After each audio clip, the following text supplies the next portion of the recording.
Nagpahayag ng pagkabahala ang ilang bansa kaugnay ng nangyayaring krisis sa bansang Venezuela.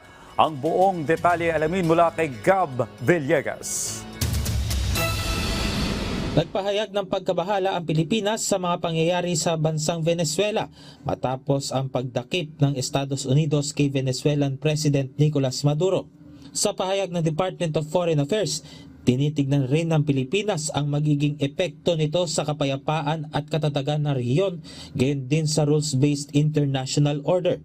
Habang kinikilala ang mga konsiderasyong panseguridad ng Estados Unidos, binigyan diin ng Pilipinas ang international law, kabilang ang kalayaan at soberanya ng bawat estado, ang mapayapang paglutas sa mga hidwaan at ang pagbabawal sa paggamit ng dahas at ang hindi pangihimasok sa mga panloob ng mga gawain ng mga bansa.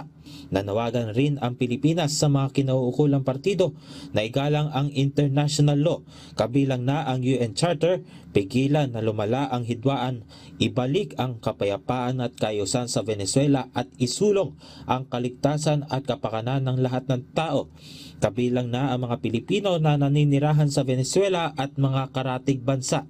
Muli namang inihayag ng European Union na hindi kinikilala ng mga bansa ang liderato ni Maduro bilang Pangulo ng Venezuela, kung saan sinabi nito na dapat igalang ang karapatan ng mga Venezuelan na magtakda para sa kanilang magiging kinabukasan. Nakikipag-ugnayan rin ang EU sa Estados Unidos, pati rin sa iba pang mga regional at international partners para suportahan at pangunahan ang dialogo sa mga partido upang malutas ang krisis sa pangunguna mismo ng mga Venezuelan. Nitong weekend nang atakihin ng Estados Unidos ang Venezuela at nasundan ng pagkakadakip kay Maduro. Dinala si Maduro at ang kanyang asawa sa New York para harapin ang mga kaso na may kinalaman sa narco-terrorism. Gab Villegas para sa Pambansang TV sa Bagong Pilipinas.